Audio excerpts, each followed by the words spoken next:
acto académico a la vez que presentación de un nuevo libro del padre Carlos Scarponi. Ya es el cuarto libro que editamos de su autoría en Ágape Libros. Tiene otros libros anteriores con otras editoriales, pero en esta ocasión se trata de este libro, Camino Pedagógico de Crecimiento, de Familiaris Consorcio a Amoris Laetitia, aporte a la teología moral fundamental.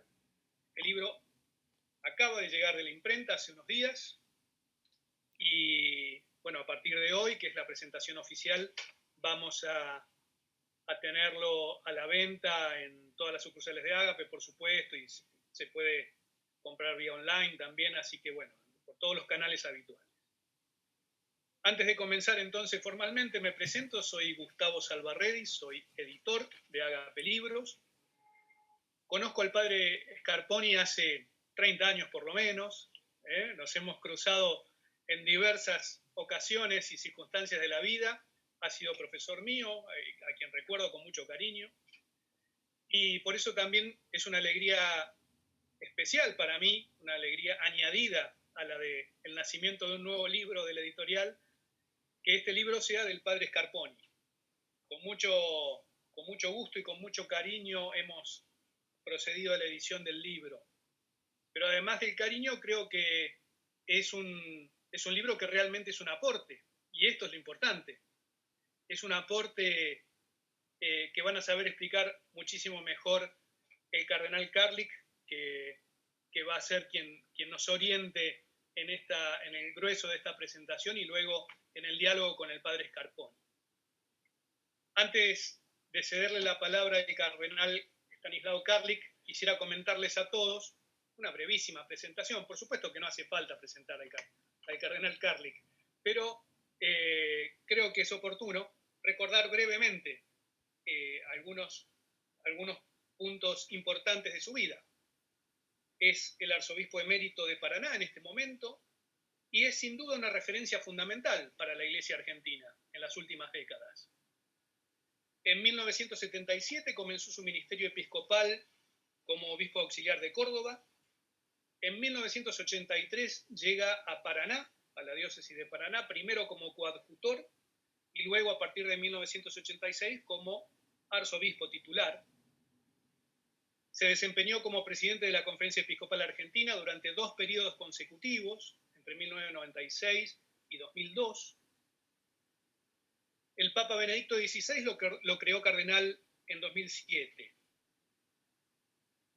Con respecto a su relación con el mundo de la teología y particularmente el mundo de la teología argentina y de un modo más especial todavía con la Facultad de Teología de la Universidad Católica Argentina, es profesor emérito de la facultad, donde fue un lúcido formador y promotor del pensamiento teológico argentino. Ha sido inspirador para una gran cantidad de sacerdotes y teólogos que hoy están, podríamos decir, en la primera fila de la teología en Argentina. Pero una cosita más añado para no aburrir. Su aporte eclesial no se restringe solamente a nuestro medio. Una cosa importante a tener en cuenta es que el cardenal Karlik se trata de uno de los 7 redactores del Catecismo de la Iglesia Católica. La comisión redactora del Catecismo de la Iglesia Católica, convocada por Juan Pablo II, contó entre sus 7 miembros al cardenal Karlik. Por último, es autor de varias obras en colaboración y, permítanme el chivo interesado, es autor de un libro de Ágape, La fe del pueblo de Dios, reflexiones a partir del Catecismo de la Iglesia Católica. Este libro es una joyita, escribe el cardenal Karlik, Ricardo Ferrara, Antonio Marino, Alfredo Seca. Es un aporte realmente también que vale la pena recordar. De manera que, estimadísimo cardenal Karlik, a partir de este momento entonces le cedo la palabra para escuchar su exposición. Muchas gracias. Y en primer lugar, felicitaciones al autor de la obra y a ustedes que la publican. Me parece muy importante hacer esta publicación en la República Argentina, porque sin duda que es producto del pensamiento de fe, que es la teología, del pensamiento de fe de la Iglesia que transita, que vive en este pedazo de la Iglesia, en esta tierra bendita que es nuestra patria. Porque ¿qué es lo que estamos celebrando? La aparición del fruto de una reflexión profunda, que eso es la teología, una reflexión profunda de la fe, nacida de lo que es la verdad de la fe. Empezamos por decir entonces que estamos celebrando que en la Argentina queremos vivir la fe y la fe de la revelación cristiana. Eso es este libro, es reflexionar la verdad de la fe que nosotros creemos y que es, por lo tanto, el deseo de conocer la verdad, pero conocerla en una forma profunda, queriendo descubrir su contenido, por supuesto, y por eso decimos que la fe es una aceptación de la palabra de Dios, no una palabra simplemente de criaturas, sino de la palabra de Dios. Miren qué razón profunda y primera para estar contentos. Queremos que la fe sea vida. La fe sea vida, la fe sea la vida de la verdad que Dios nos ha manifestado de su misterio y del misterio del hombre. Ya eso es razón para que hagamos fiesta. Pero no solamente es una obra de teología, sino quiere ser una obra de teología que diga toda la verdad, no solamente una parte, sino que la diga toda la verdad, por lo menos en el propósito de teología, aunque en esta obra no se trata de toda la verdad, pero entonces me corrijo un poco para decirlo con más corrección. Es una reflexión sobre la verdad, pero que tiene que estar engarzada en la totalidad de la revelación.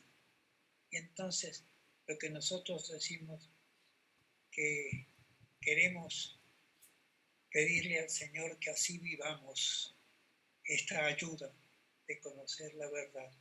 Queremos conocer la verdad toda en la totalidad de la revelación.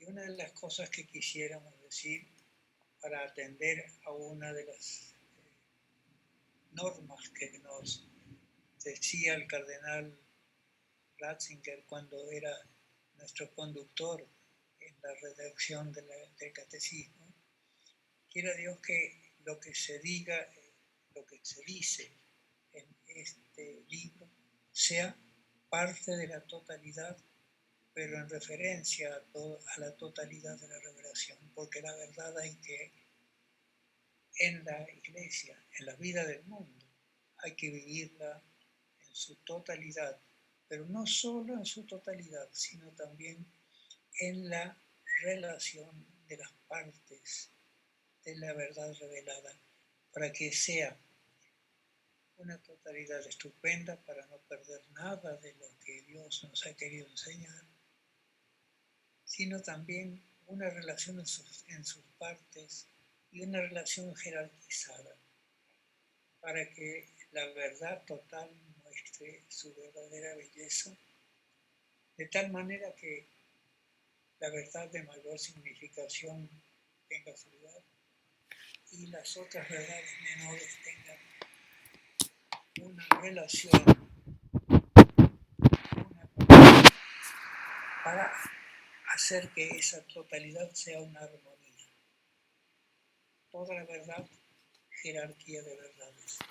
De suerte que en esa jerarquía primero esté Dios, después esté el hombre, después esté el resto de la creación.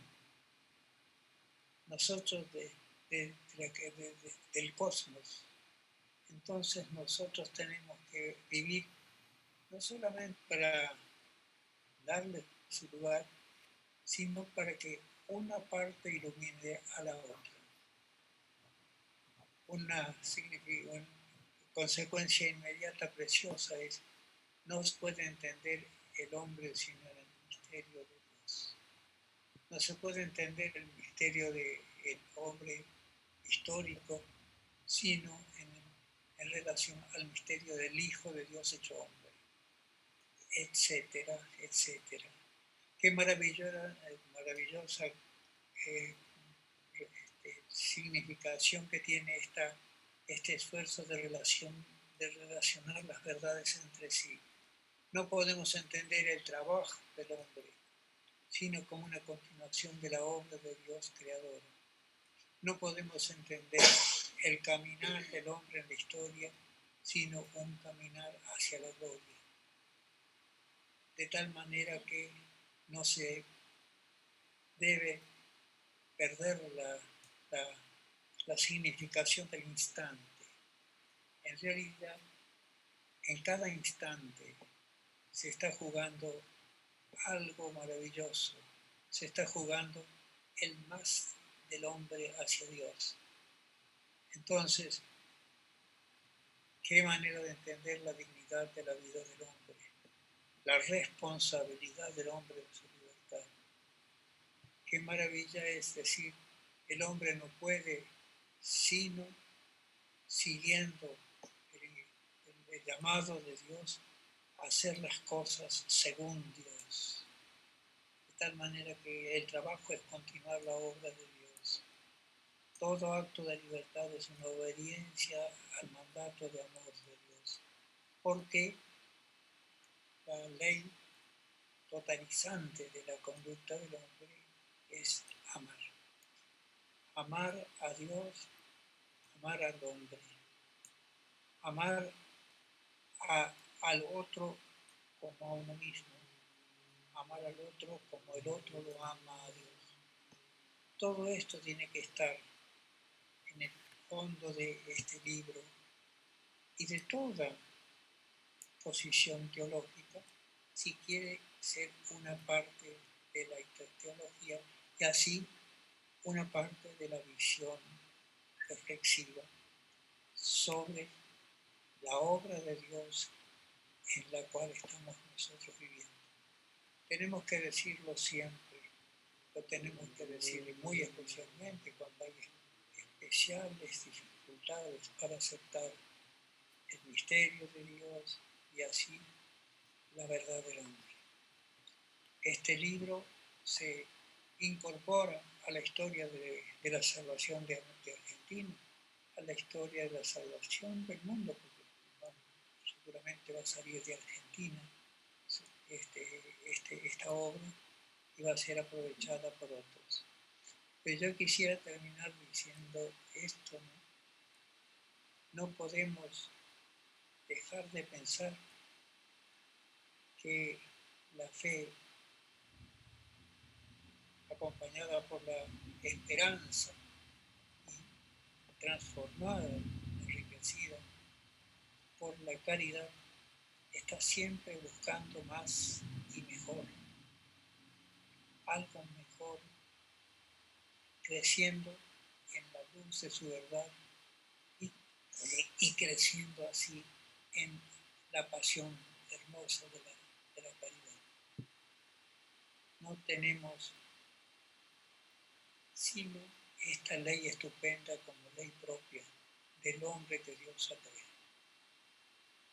A esta historia, a este misterio, a esta dignidad se une este libro. Quiera Dios que sea difundido y asimilado.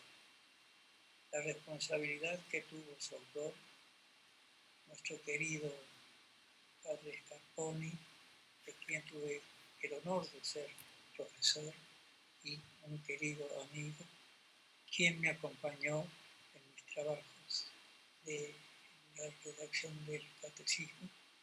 Quiero Dios que este libro le abra caminos a su deseo caritativo de profesor, de profeta del Evangelio. Quiera Dios que este libro suscite la verdad, la vida de la fe, esperanza y caridad. Es lo que en este día de nuestra historia yo quiero celebrar. Quiero también ofrecer mi oración porque la teología y el profesorado son tareas de caridad que todos debemos agradecer y todos debemos acompañar. Quiero Dios que obras como estas se unan al resto del obrar del hombre en la Argentina. Nosotros los creyentes decimos para gloria de Dios y así para santificación y gloria del hombre. Estamos celebrando un hecho que toca realmente, qué lindo es decir, quiere tocar el crecimiento, ayudar, más cuidadosamente dicho, ayudar al crecimiento de la vida digna, porque vida más santa de cada uno de los seres humanos que puedan recibir, puedan tener contacto con este esfuerzo. Doy gracias a Dios por la obra, lo felicito y le agradezco esta obra al padre Scarponi y a todos aquellos que favorecen su difusión. Muchas gracias. Bueno, muchas gracias. Si estuviéramos en una sala de conferencias, que es lo que habitualmente se hace en la presentación de un libro, luego de las palabras de Monseñor Karlik, del cardenal Karlik, se estaría escuchando en este momento un gran aplauso, me parece, ¿no? De todos los que estamos presentes. Así que está bien, se puede hacer también de forma virtual. Pero bueno, muchas gracias, cardenal Karlik, por estas palabras. Muchas gracias otra vez. Bueno, y si les parece entonces, vamos a comenzar un breve diálogo con el padre Carlos para conocer un poquito, con un poquito más de detalle, el contenido del libro. Creo que vale la pena y es un lujo, digamos, poder comentar con el autor el sentido de lo que ha plasmado en la obra escrita. Así que, en primer lugar, les cuento que este libro no es un libro extenso, es un libro de 200 páginas, que tiene 3 partes bien claramente diferenciadas. Luego de la presentación, por supuesto, el primer capítulo es titulado Historia. El segundo, Teología.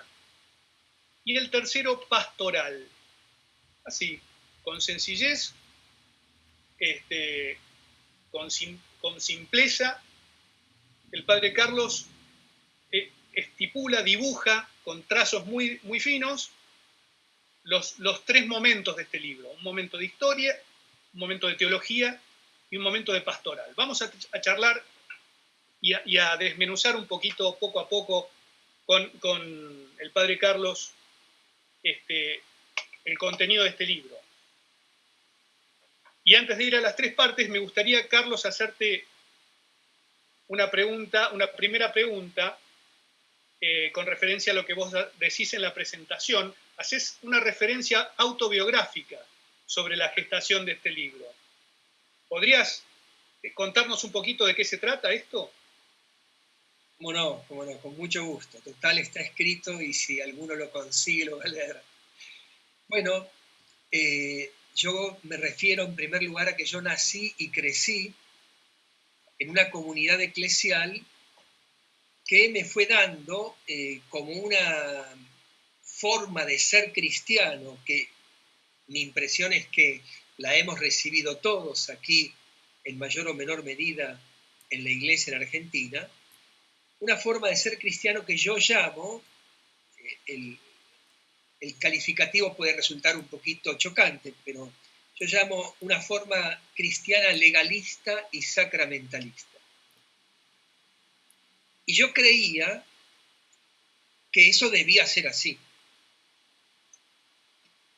Pero se dieron 3 momentos en particular en mi vida que me llevaron a un discernimiento sobre esa forma de vida cristiana que yo estaba convencido que debía ser así. El primer momento es cuando me envían a estudiar a Roma la licenciatura en Teología Moral. Yo en Roma voy a entrar en contacto con los movimientos y las nuevas realidades eclesiales que yo desconocía. Estamos en el año 1980. Y en ese momento, además, en las aulas romanas sobre la teología moral, la discusión estaba centrada en la relación entre las normas morales y la conciencia moral individual. Toda la discusión era esa, ¿no?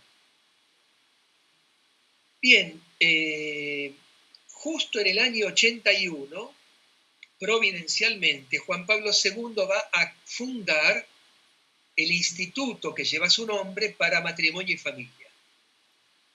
Y tengo la providencia de, además de estudiar en la Gregoriana, soy de los primeros alumnos, del primer grupo de alumnos. Y en ese instituto conozco profesores míos, algunos vivos, algunos ya fallecidos, que me van a dar a mí y a mis compañeros del instituto una visión sobre antropología y sobre teología moral que me ayudó de alguna manera a salir de ese encierro en el cual nos encontrábamos por la relación entre las normas morales y la conciencia moral individual. Nos ayudó a salir un poco de eso. Fue como respirar un aire que nos daba oxígeno. Este fue el primer acontecimiento que me empezó a hacer reflexionar sobre mi personalidad cristiana que yo recibí. El segundo fue aquí en mi diócesis. Cuando era obispo mío, el cardenal Quarracino, que se conoció mucho con el cardenal Karlich, y también lo veo aquí al arzobispo Alfredo Seca, también se conoció mucho con él. El cardenal Quarracino, en ese momento uno de los auxiliares, no sé si lo conocen, se llama Jorge Mario Bergoglio, era uno de los obispos auxiliares. Entonces, Quarracino me nombra asesor del secretariado de la pastoral familiar. Y contra mis pensamientos y mis expectativas sobre ese cargo, me pide que yo organice una pastoral para los divorciados vueltos a casar. Y que además saque alguna orientación por escrito para unar criterios pastorales en la diócesis. Claro, para mí fue un poco una sorpresa porque no estaba en mi horizonte empezar la pastoral familiar como asesor arquidiocesano con los divorciados vueltos a casar. Entonces, cuando yo entro en contacto con parejas de divorciados vueltos a casar y me pongo a estudiar esta cuestión, entonces ahí me voy dando cuenta que estos fieles tienen que hacer un camino de conversión con el acompañamiento de la comunidad eclesial, un camino de conversión que algún día podría llevarlos a la recepción de los sacramentos. En ese momento, estamos año 96, 97, en ese momento, aquí hay algunas de las personas que colaboraron, de los que formamos el secretariado, matrimonios y también otros sacerdotes. En ese momento yo me doy cuenta, más conscientemente, de esta actitud y esta mentalidad legalista y sacramentalista mía y de la Iglesia en general, en particular en mi diócesis, y me doy cuenta de que es necesario salir de esa actitud y de esa mentalidad para acompañar a los divorciados vueltos a casar en un camino gradual de conversión. Tan es así, yo publiqué 2 libros en Editoriales Paulinas, que vi que había alguien conectado de Edición Paulina. Publiqué 2 libros, uno sobre los divorciados vueltos a casar a la luz del Evangelio y otro sobre la paternidad y la maternidad de los divorciados vueltos a casar a la luz del Evangelio. Pero con ese equipo de matrimonios y de sacerdotes, formamos de la Arquidiócesis de Buenos Aires y algunos de la diócesis de San Martín y de San Justo, formamos 100 matrimonios acompañantes de divorciados vueltos a casar, para que en las parroquias los recibieran, los acompañaran y a partir de ahí se hiciera una tarea de discernimiento, de acompañamiento y de integración. En ese momento, esto fue muy importante porque Buenos Aires fue la primera diócesis, como diócesis en América Latina, que llevó adelante una pastoral de los divorciados vueltos a casar. Pero en cuanto a mí personalmente, esa vivencia me marcó profundamente. ¿Por qué? Porque se grabó una convicción, la convicción del camino gradual de conversión y del acompañamiento eclesial, y de que había que superar esta actitud y esta mentalidad legalista y sacramentalista. Entonces, esto es el segundo momento. Y el tercer momento, que va a completar lo que se salió a luz en el año 96-97, son los 2 sínodos sobre la familia del Papa Francisco. Fueron la ocasión para que yo siga profundizando en eso que se había iniciado en los años 96 y 97. Y particularmente en el diálogo con mis colegas y amigos del Instituto Juan Pablo II de Roma, cuando yo les planteo mi pensamiento, ellos lo aceptan y me piden que escriba un artículo que terminó siendo publicado en el 2014 en la revista del Instituto de Roma. Posteriormente participé de 2 congresos de teología moral internacional en Roma, donde seguí desarrollando todo eso, y todo este material y ese camino recorrido fue el que desembocó como especie de relación entre esta pequeña recorrido autobiográfico en el libro que estamos presentando ahora, Gustavo. Perfecto. Solucionada esta primera duda. No era una duda, sino simplemente nos interesaba que contaras este desarrollo, esta génesis del libro. Como les decía, el primer capítulo se titula Historia. Teniendo en cuenta que el libro, tal como dice en el subtítulo, busca hacer un aporte a la teología moral fundamental, a mí de alguna manera me sorprendió un poquito el enfoque del libro, y el enfoque, me sorprendió para bien, por supuesto, el enfoque del libro y este primer capítulo en el que comenzás con una historia, tanto bíblica como eclesiástica, una historia bíblica y de la iglesia. Mi pregunta es la siguiente, Padre Carlos. ¿Esta decisión tuya es introducir una opción metodológica para la teología moral, de comenzar con la historia? Y por último, ¿qué se concluye de esta lectura sobre la historia que haces en el libro? Gracias, Gustavo. Bueno, sin duda sí, sin duda es introducir una opción metodológica, metodológica y de contenido en el ámbito de la teología moral fundamental. Es una opción que yo comparto con otros autores de la Iglesia, aunque no suele ser muy tenida en cuenta y desarrollada en general. ¿De qué se trata? Se trata de una visión de la fe de la historia. No se trata de hacer historiografía, ¿no? Se trata de una lectura de fe de la historia. ¿Para qué? Para discernir en la historia el obrar de Dios y percibir que Dios, cuando obra en la historia, actúa con una determinada pedagogía. Digamos, el pedagogo del libro es Dios.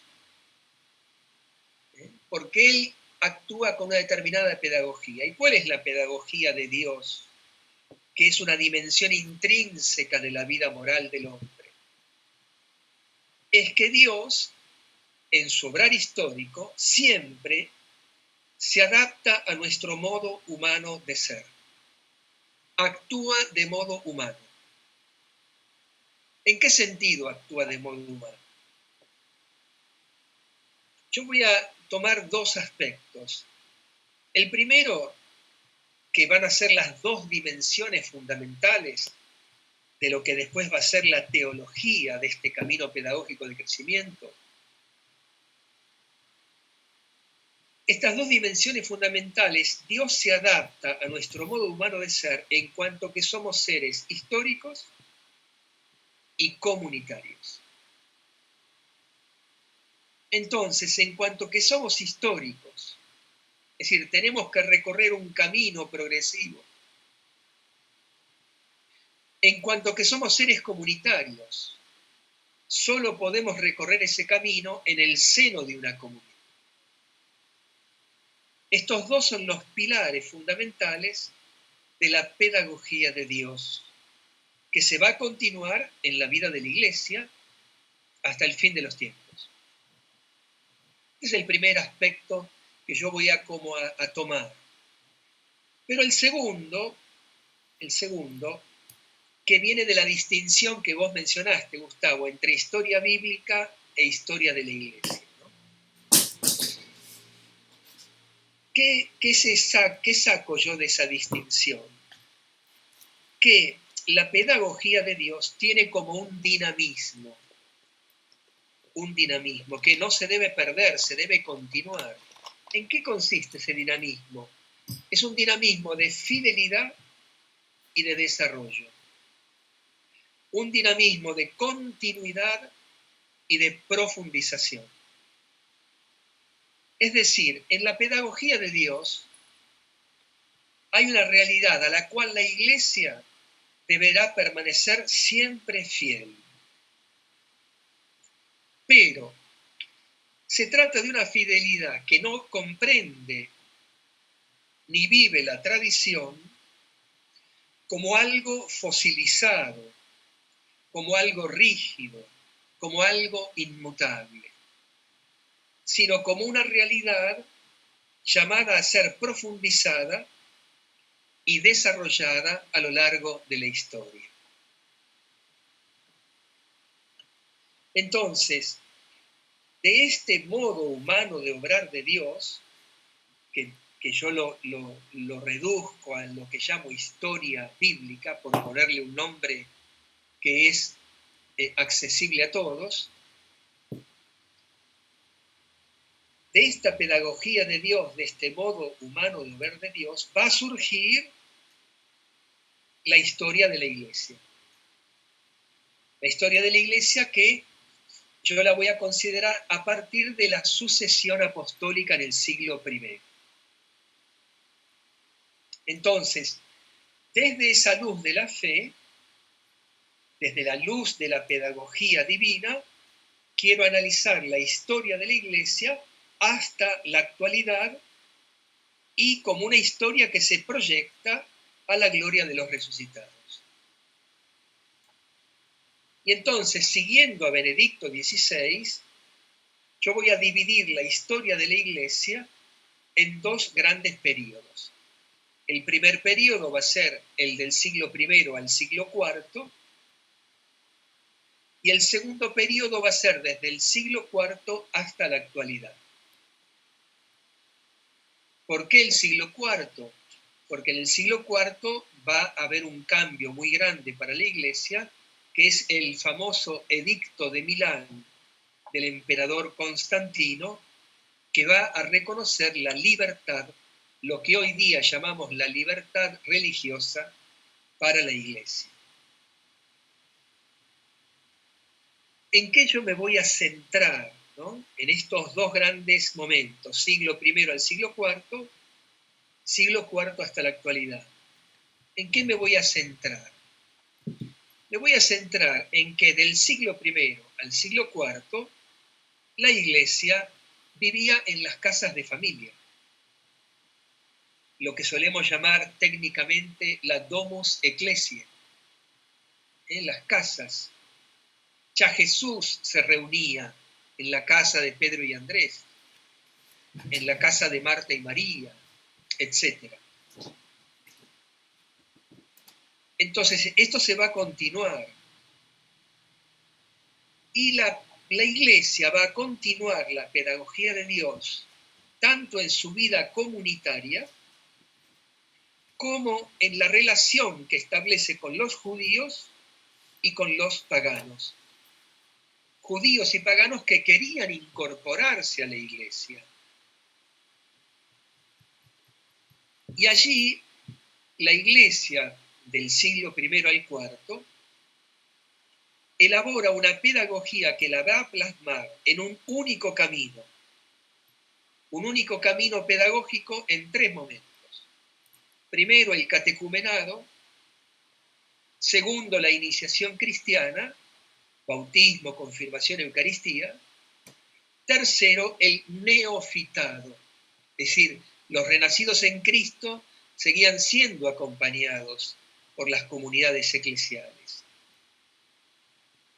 Entonces, en estos tres momentos de un único camino, los judíos y los paganos conversos a Cristo iban recorriendo un camino pedagógico gradual con el acompañamiento de la comunidad eclesial. Esto siglo I al siglo IV.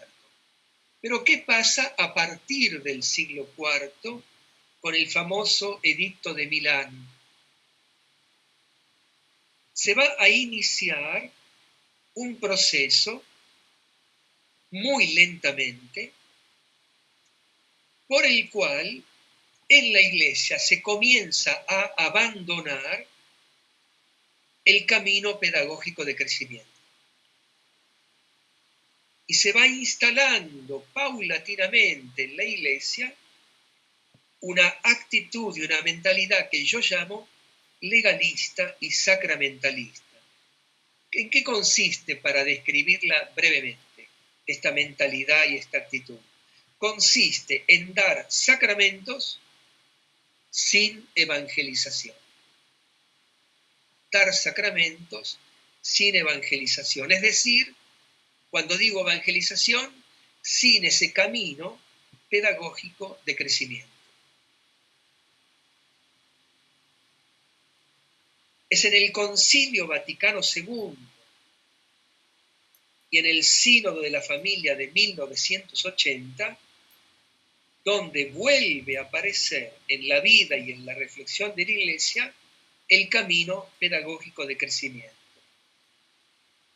Por eso este tema que yo propongo en el libro, yo lo considero propiamente un auténtico desarrollo de la revelación en la Iglesia que estamos viviendo, que está en curso, digamos, ¿no?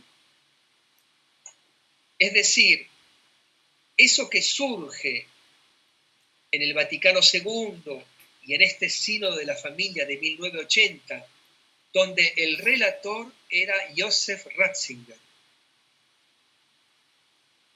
y que se va a plasmar en la exhortación Familiaris Consortio de Juan Pablo II, y que se va a prolongar en la exhortación Amoris Laetitia del Papa Francisco. Y se va a verificar entonces una continuidad en el desarrollo entre Juan Pablo II, Benedicto XVI y Francisco. Una continuidad en el desarrollo. Y por eso, ¿cuál es la conclusión de este análisis a la luz de la fe, desde la pedagogía del obrar de Dios, de la historia? La gran conclusión de todo este recorrido es la necesidad de recuperar el camino pedagógico de crecimiento como una dimensión intrínseca de la vida moral y una dimensión intrínseca, por lo tanto, de la teología moral.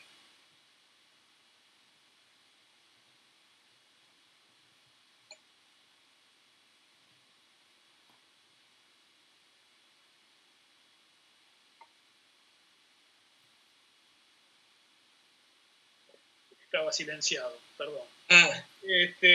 No, te decía, clarísima la respuesta, y me dejás la puerta abierta para esta pregunta sobre la segunda parte del libro, que es el bloque teológico, por decirlo así. Allí vos haces una reflexión, te dedicás a la reflexión teológica sobre el camino pedagógico de crecimiento como dimensión intrínseca de la vida moral. Entonces la pregunta es muy simple. ¿Cuáles serían los fundamentos y los aportes de esta reflexión teológica que haces en el libro? Bien.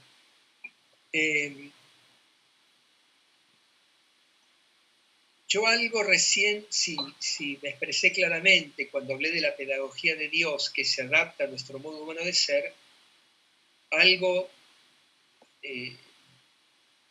creo haber facilitado para lo que voy a decir ahora, no para todo.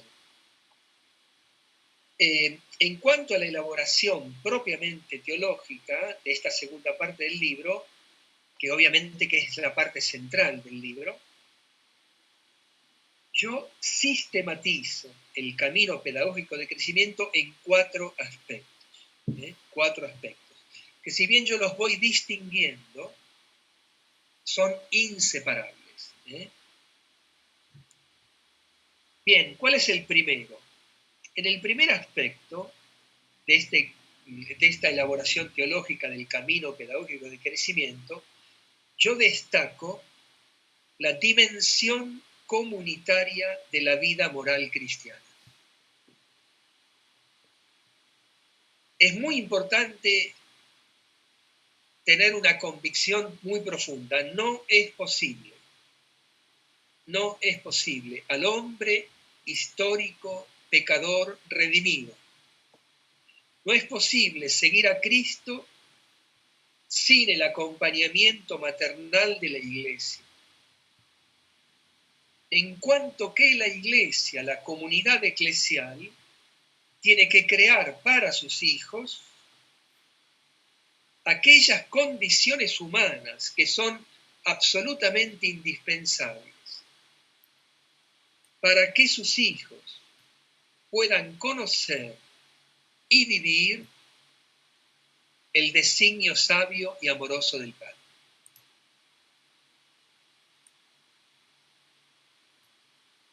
Esta primera dimensión del camino pedagógico de crecimiento responde a un pedido del Concilio Vaticano II en la Constitución Gaudium et Spes sobre la relación de la Iglesia con el mundo, que consiste en superar la ética individualista que se instaló en la Iglesia de los últimos siglos. El concilio invita con mucha firmeza a superar la ética individualista y que lamentablemente todavía de algún modo sigue presente. El individualismo sigue siendo uno de los grandes males para la vida moral de los cristianos. ¿Por qué? Porque pretende el individualismo resolver todas las cuestiones existenciales de los hombres, pero encerrados en sí mismos, encerrados en sus propias posibilidades humanas. Y esto conduce a un callejón sin salida. O terminamos aplastando a las personas con el peso de la ley moral,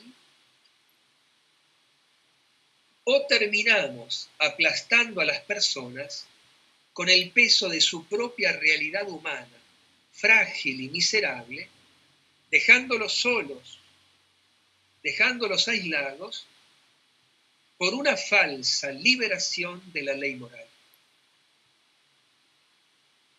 El hombre, cada persona, cada familia, cada pueblo, solo puede abrirse al conocimiento y a la vivencia del designio de Dios cuando la Iglesia como madre crea aquellas condiciones humanas que son indispensables para que en cada situación existencial los hombres puedan comprender y vivir según el designio de Dios. Para usar una imagen que se me ocurrió esta tarde cuando preparaba después del almuerzo este encuentro, no sé si la imagen va a ayudar, la Iglesia Madre tiene que crear clínicas de rehabilitación que ayuden a caminar según el designio del Padre. No sé si la imagen ayuda. Es decir, crear clínicas de rehabilitación del ser humano que ayuden a caminar según el designio del Padre. Este es el primer elemento que constituye el camino pedagógico de crecimiento. El segundo es la llamada ley de gradualidad o camino gradual. Ley de gradualidad o camino gradual, que va a responder a otra dimensión del hombre, que es la dimensión de la condición histórica. El hombre es un ser histórico que está llamado a construir su vida día a día, dando pasos por los cuales vaya madurando progresivamente en el seguimiento de Jesús, como lo va a plantear Francisco en Familiaris Consortio, en Amoris Laetitia, en el número 295, donde va a citar Familiaris Consortio. La ley de gradualidad, el camino gradual. El hombre es un ser histórico que se va construyendo paso a paso, paulatinamente, progresivamente. Este es el segundo componente del camino pedagógico de crecimiento. El tercero, yo me inspiro aquí en un texto de Amoris Laetitia, el 311. Francisco habla de un discernimiento pastoral cargado de amor misericordioso. Siguiendo esta propuesta de Francisco, me propongo redescubrir el rol del amor como fuerza y como luz que permite discernir la realidad pastoral de nuestros contemporáneos a fin de implementar aquellas acciones pastorales adecuadas a nuestros contemporáneos. Entonces, el amor es una fuerza y una luz que permite discernir, que permite ver. Benedicto XVI va a decir en Deus Caritas es, el corazón que ama es un corazón que ve y actúa.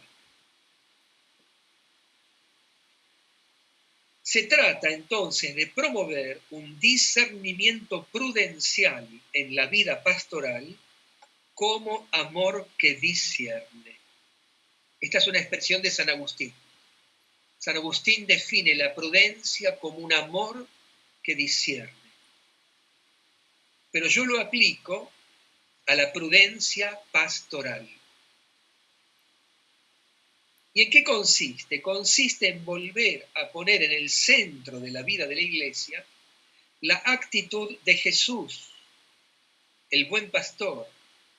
Cuando Jesús se encuentra con las multitudes que lo buscan, Jesús se compadece de la multitud, porque eran como ovejas sin pastor, y estuvo enseñándoles largo rato, y estuvo curando enfermos, y multiplicó los panes y los peces.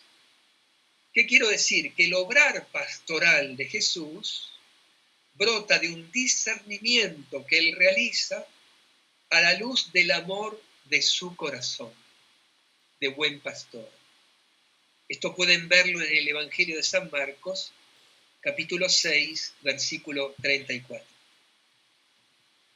El tercer elemento, lo que Francisco llama el discernimiento pastoral cargado de amor misericordioso. Yo lo llamo la prudencia pastoral como amor que discierne, tomando esta expresión de San Agustín. Cuarto componente teológico del camino pedagógico de crecimiento. Yo propongo, para la elaboración teológica del camino pedagógico de crecimiento, una correcta lectura de las catequesis de Juan Pablo II, que suelen ser conocidas como teología del cuerpo,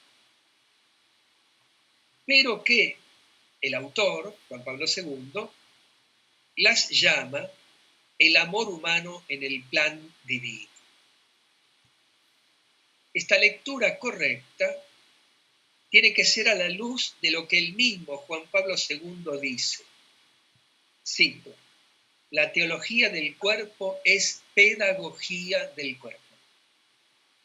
La teología del cuerpo es pedagogía del cuerpo.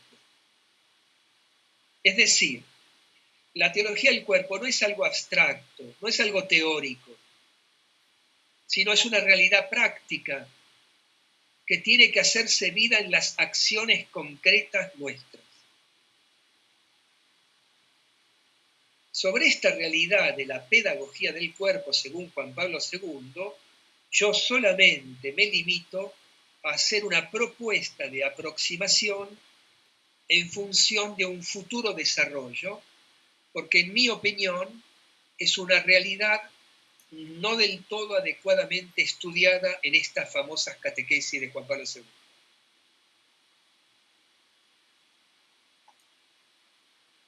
Terminó el cuarto componente teológico. Perfecto, perfecto. Muy bien. Pasamos ahora, si te parece, Padre Carlos, a la tercera parte del libro, que está destinada a la pastoral. La pregunta es muy simple. ¿Qué relación existe entre la pastoral y la moral, tal como vos lo concebís en el libro? Porque lo que se desprende de la lectura del libro es que pareciera que esa relación tiene un modo circular, es decir, se implican mutuamente, pastoral y moral. ¿Cómo es esta relación tan difícil? Sí, ya lo creo. Sí, sin duda que pastoral y moral tiene una relación como de circularidad, ¿no? Una relación de circularidad. que es importante redescubrirla. Por un lado, ¿no? Por un lado, el primer y principal modo como la Iglesia evangeliza es por medio del testimonio de la vida de sus comunidades eclesiales y de sus fieles. Repito porque esto es para mí es muy central, ¿eh? El primer y principal modo como la Iglesia evangeliza, como la Iglesia hace pastoral, es por el testimonio de vida de sus comunidades eclesiales y de los fieles que la componen. ¿Por qué? Porque el testimonio de vida es el modo como se confiesa la fe en Jesús. La fe en Jesús no se confiesa ante todo con palabras. La fe en Jesús se hace confesión pública con hechos y con acciones concretas. Hechos y acciones concretas, visibles, palpables, que manifiestan, ponen de manifiesto esa fe en Jesús. Por lo tanto, este primer aspecto, ¿no? Los hombres, nuestros contemporáneos, pueden abrirse, tienen la posibilidad de abrirse, de experimentar el conocimiento del amor de Dios manifestado en Jesús solo por medio de otros hombres, cuyas vidas cotidianas sean como la epifanía, como la manifestación del amor del Padre que brota del corazón de Jesús. Entonces, este primer aspecto de la moral tiene una finalidad intrínsecamente pastoral, porque es el modo primario y fundamental como la Iglesia evangeliza, a través del testimonio de la vida. Pero a su vez, en segundo lugar, la evangelización o pastoral tiene una dimensión intrínsecamente moral, en cuanto que la Iglesia está llamada a proclamar la verdad sobre el hombre como fruto del amor que tiene que tener por cada persona humana. La verdad sobre el hombre unida al respeto por el hombre. En ese sentido, la moral forma parte de la acción evangelizadora, de la acción pastoral de la vida de la Iglesia, ¿no? Ahora bien, esta relación circular, entonces, entre moral y pastoral y moral, en mi opinión, se tiene que descubrir y afianzar en la Iglesia contemporánea, volviendo a poner en el centro de su vida la iniciación cristiana como implantación de comunidades eclesiales. Cuando yo digo la iniciación cristiana, estoy haciendo una alusión a lo que dije en la parte histórica del siglo I al IV, ¿no? Del siglo I al IV, la Iglesia vivía en las casas de familias, en la Domus Ecclesiae, vivía centrada en la iniciación cristiana. Entonces, yo creo que eso hay que redescubrirlo y volverlo a poner en el centro de la vida de la Iglesia, cuyo fruto tiene que ser implantar en el mundo actual comunidades eclesiales en las cuales se formen verdaderos cristianos. De algún modo, sin pretender volver al pasado, porque nunca se debe volver al pasado. A mí me parece que inspirándonos en la Iglesia de los primeros siglos, del siglo I al IV, donde se evangelizaba formando verdaderas comunidades eclesiales, centradas en el bautismo, la confirmación y la Eucaristía, y donde se formaban auténticos cristianos que llegaban a derramar la sangre por Cristo, siendo considerados una secta en el Imperio Romano, me parece a mí que no se trata de volver al pasado, pero sí de inspirarnos en nuestros orígenes y volver a reinsertar en el centro de la vida de la Iglesia la iniciación cristiana, la implantación de comunidades eclesiales en cuyo seno se formen verdaderos cristianos que den testimonio de la vida en Cristo a los contemporáneos del mundo actual.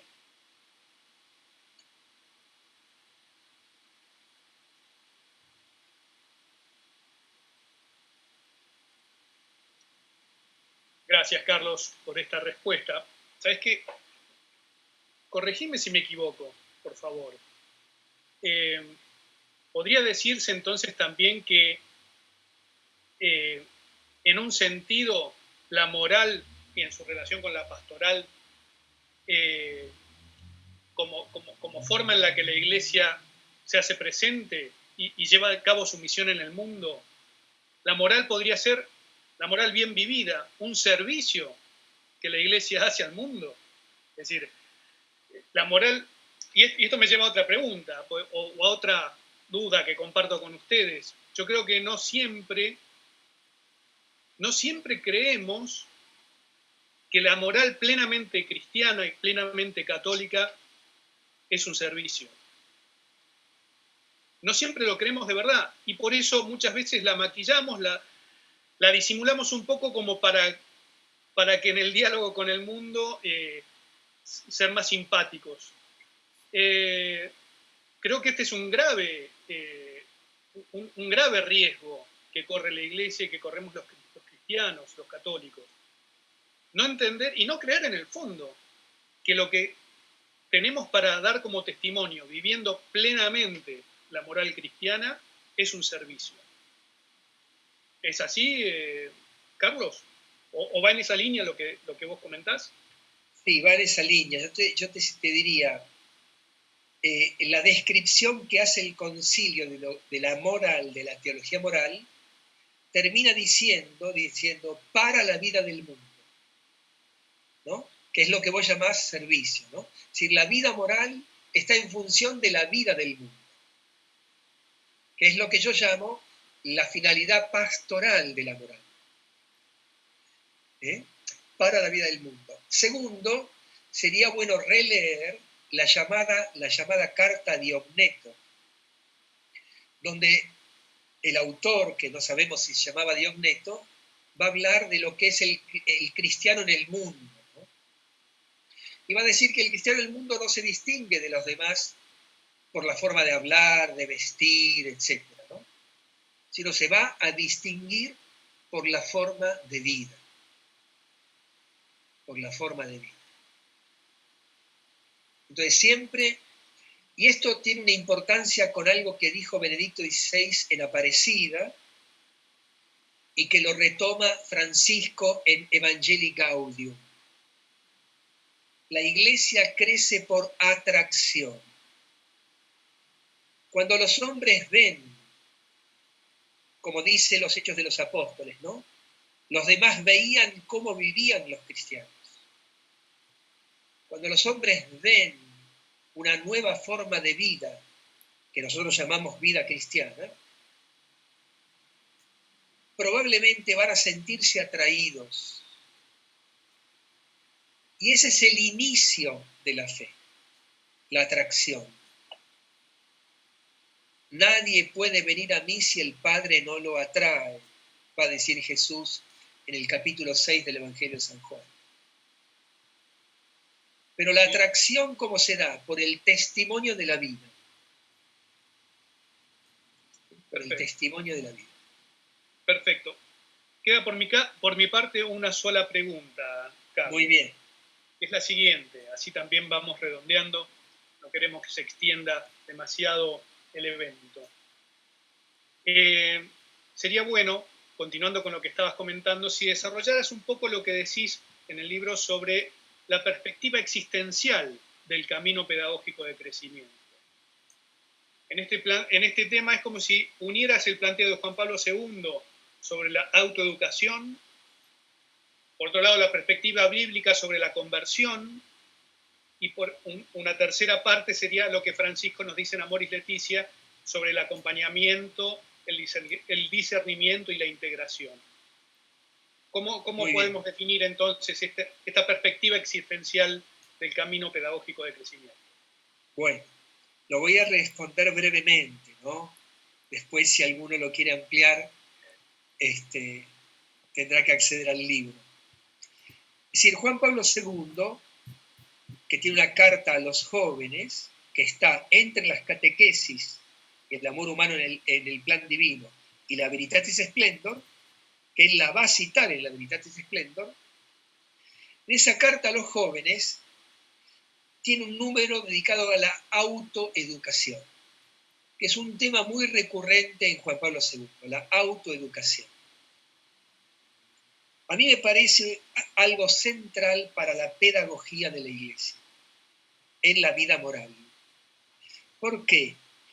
Porque es poner como sujeto principal de la vida moral a la persona que actúa y no a las normas morales. Técnicamente hablando, como profesor de teología moral, a esto lo llamamos ética de la primera persona o de la persona que actúa. Es un nombre que se le da en el ambiente, ética de la primera persona o de la persona que actúa. Pero lo que me interesa es eso, ¿no? No es que las normas morales no sirven para nada, no es así. Pero las normas morales, con su gran importancia para la vida, no son el centro de la moral, de la vida moral. El centro de la vida moral es el sujeto, es la persona que actúa. Y por eso Juan Pablo II va a plantear que en la educación el actor principal es quien se está educando. Lo demás serán ayudas de la familia, del colegio, de la iglesia, etc., ¿no? Entonces, primer punto, la autoeducación que pone en el centro de la vida moral a la persona que actúa.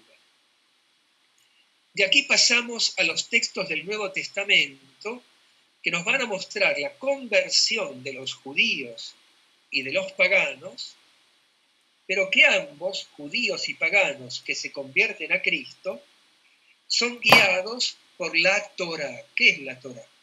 Los escritos del Antiguo Testamento.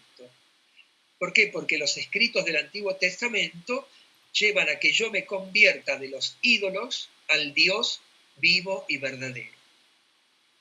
Pero por ese camino de la Torá, del Dios vivo y verdadero, tanto el judío como el pagano se convierte a Jesús de Nazaret y en él encuentra la plenitud a la que el Padre lo llama por medio del Espíritu Santo. Así que la conversión solo alcanza su plenitud, diríamos, en el Nuevo Testamento, en Jesús, porque solo en él vamos a recibir esa vida nueva del Espíritu Santo, ¿no? Por último, tanto la autoeducación como la conversión a Jesús de la mano de la Torá exigen que para poder concretarse, exigen un acompañamiento de la Iglesia que es madre. A mí, cuando yo era niño, en el colegio que estudié de los hermanos de la Sagrada Familia, un hermano me grabó a fuego en una clase de catequesis. Nos dijo, la Iglesia es nuestra madre. Eso me quedó muy impactado en mi corazón de niño.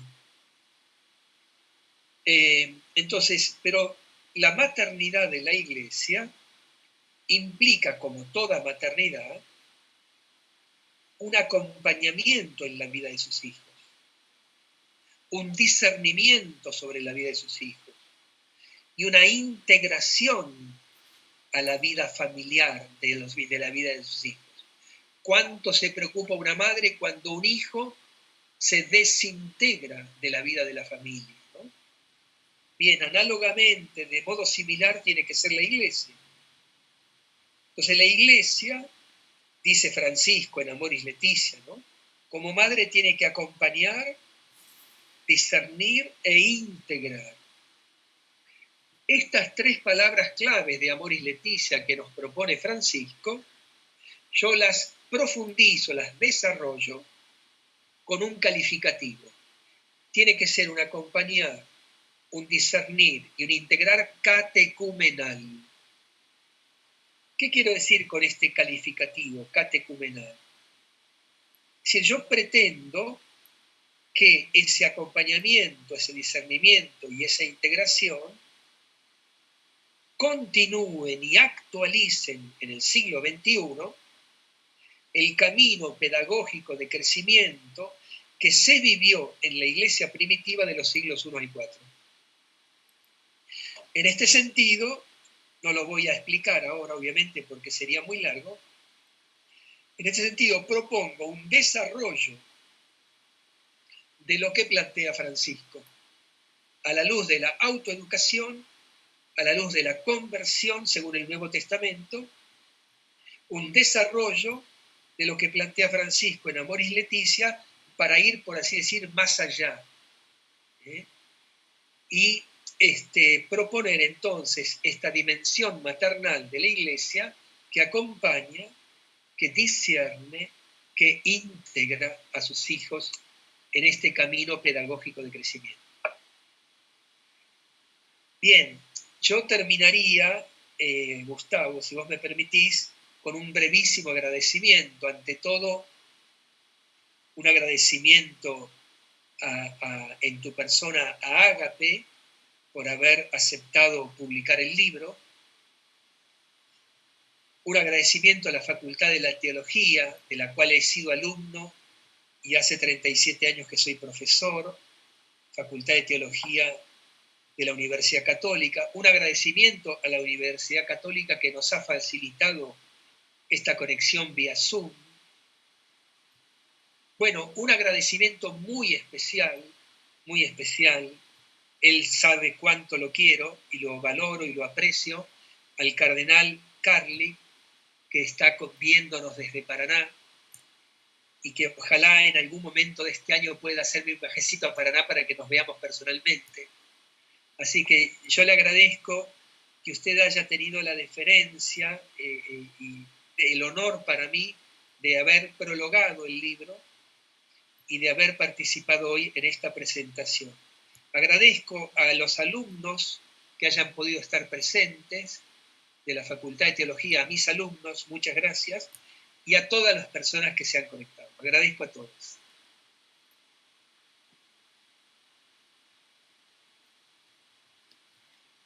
Bueno, muy bien.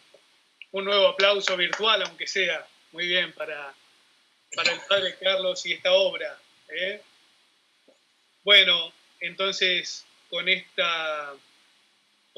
esta manera cerramos este acto académico por parte de la facultad, que se da por terminado, y quien quiera quedarse ahora conversando virtualmente o haciéndole preguntas o lo que sea al padre Carlos puede hacerlo. El acto académico se termina aquí, el que quiera puede salirse del Zoom, y si no pueden seguir conversando con el padre Carlos. Una última cosita les comento, el libro ya se puede adquirir, entonces vía online también, apenas entran a la página de Ágape, hay un banner especialmente dedicado a la venta del libro, y si no, en cualquier sucursal o de cualquier manera se pueden comunicar con nosotros.